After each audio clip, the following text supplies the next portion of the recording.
Cockroach জনতা party একটা মিম কিভাবে ভারতের সবচেয়ে বড় যুব আন্দোলনে পরিণত হল? ককরোচ একটা শব্দ, যে শব্দ শুনলে সাধারণত আমাদের মাথায় আসে একটা তেলাপোকার ছবি, কিন্তু আজ সেই শব্দটাই ভারতের লাখো তরুণের প্রতিবাদের প্রতীক। প্রশ্ন হল, কেন ভারতের লাখো তরুণ নিজেকে ককরোচ বলতে শুরু করল? এটা কি শুধুই সোশ্যাল মিডিয়ার ভাইরাল ট্রেন্ড, নাকি এর পেছনে লুকিয়ে আছে ভারতের শিক্ষা ব্যবস্থা, বেকারত্ব আর দুর্নীতির বিরুদ্ধে বছরের পর বছর জমে থাকা ক্ষোভ? আজ আমরা শুরু থেকে শেষ পর্যন্ত পুরো ঘটনাটা সহজ ভাষায় বুঝব। অধ্যায় ১, সবকিছুর শুরু নিট পরীক্ষা থেকে। ভারতে ডাক্তার হওয়ার স্বপ্ন দেখে প্রতিবছর লাখ লাখ শিক্ষার্থী, আর সেই স্বপ্ন পূরণের জন্য দিতে হয় নিট পরীক্ষা। ২০২৬ সালে এই পরীক্ষায় অংশ নেয় প্রায় ২২ লাখ শিক্ষার্থী। কিন্তু পরীক্ষার কয়েক দিনের মধ্যেই অভিযোগ ওঠে, প্রশ্নপত্র আগেই ফাঁস হয়ে গেছে, অর্থাৎ কেউ পরীক্ষার আগেই প্রশ্ন পেয়ে গেছে। অভিযোগ এতটাই গুরুতর হয়ে ওঠে যে সরকার শেষ পর্যন্ত পরীক্ষা বাতিল করে নতুন করে পরীক্ষা নেওয়ার সিদ্ধান্ত নেয়। একবার ভাবুন, যে শিক্ষার্থী ২-৩ বছর শুধু এই পরীক্ষার জন্য পড়েছে, যে পরিবার লাখ লাখ টাকা কোচিংয়ে খরচ করেছে, হঠাৎ যদি বলা হয় আবার পরীক্ষা দিতে হবে, তাহলে তাদের মানসিক অবস্থা কেমন হবে? এই ঘটনায় সারা দেশে ক্ষোভ ছড়িয়ে পড়ে। অধ্যায় ২, ককরোচ শব্দটি কোথা থেকে এলো? এই সময় আরেকটি ঘটনা পরিস্থিতিকে আরও উত্তপ্ত করে। ভারতের প্রধান বিচারপতি সূর্যকান্ত এর একটি মন্তব্য নিয়ে বিতর্ক শুরু হয়। সোশ্যাল মিডিয়ায় দাবি করা হয় তিনি প্রতিবাদকারী ও বেকার যুবকদের ককরোচ বলে উল্লেখ করেছেন। পরে আদালতের পক্ষ থেকে বলা হয় তাঁর বক্তব্য প্রসঙ্গের বাইরে তুলে ধরা হয়েছে এবং তিনি ওই অর্থে মন্তব্য করেননি। কিন্তু ততক্ষণে ঘটনাটি ভাইরাল হয়ে যায়, আর তখনই কিছু তরুণ বলে, যদি আমাদের ককরোচ বলা হয় তাহলে আমরা সবাই ককরোচ। অপমানের একটি শব্দই পরিণত হয় প্রতিবাদের প্রতীকে। অধ্যায় ৩, জন্ম নিল ককরোচ জনতা পার্টি। এরপর একজন ভারতীয় তরুণ, অভিজিৎ দীপকে, সোশ্যাল মিডিয়ায় মজার ছলে একটি পেজ খোলেন, ককরোচ জনতা পার্টি সিজেপি।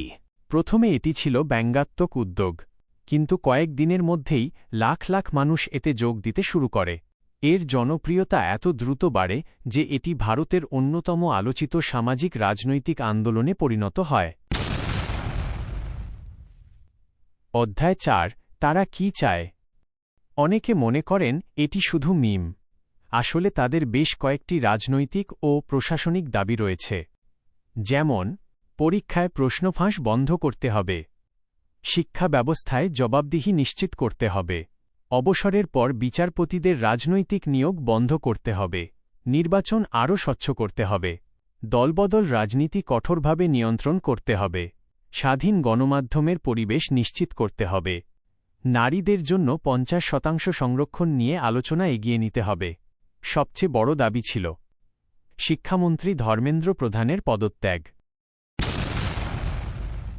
অধ্যায় ৫, আন্দোলন রাস্তায় নেমে এলো।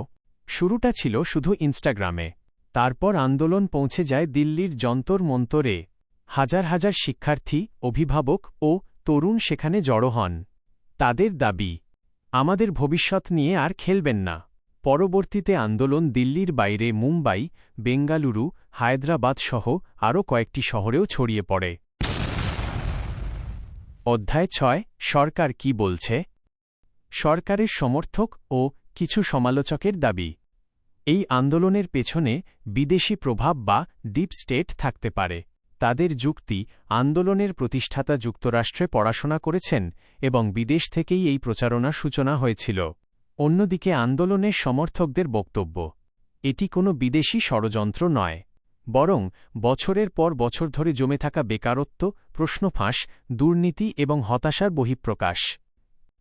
উপসংহার, ককরোচ জনতা পার্টি হয়তো একটি ব্যঙ্গাত্মক নাম দিয়ে শুরু হয়েছিল, কিন্তু খুব অল্প সময়ের মধ্যেই এটি ভারতের তরুণদের ক্ষোভ, হতাশা এবং পরিবর্তনের দাবির প্রতীকে পরিণত হয়েছে। তবে একটি বিষয় মনে রাখা জরুরি, এই আন্দোলন নিয়ে বিভিন্ন পক্ষের ভিন্ন ভিন্ন দাবি রয়েছে। কিছু অভিযোগ এখনও রাজনৈতিক বিতর্কের বিষয় এবং সেগুলোর সবকটির স্বাধীনভাবে চূড়ান্ত প্রমাণ প্রতিষ্ঠিত হয়নি। তাই যে কোনো তথ্য বিশ্বাস করার আগে একাধিক নির্ভরযোগ্য উৎস থেকে যাচাই করা উচিত। শেষ পর্যন্ত গণতন্ত্রে পরিবর্তনের সবচেয়ে শক্তিশালী পথ হল সচেতন নাগরিক হওয়া, তথ্য যাচাই করা এবং শান্তিপূর্ণভাবে নিজের মতো প্রকাশ করা।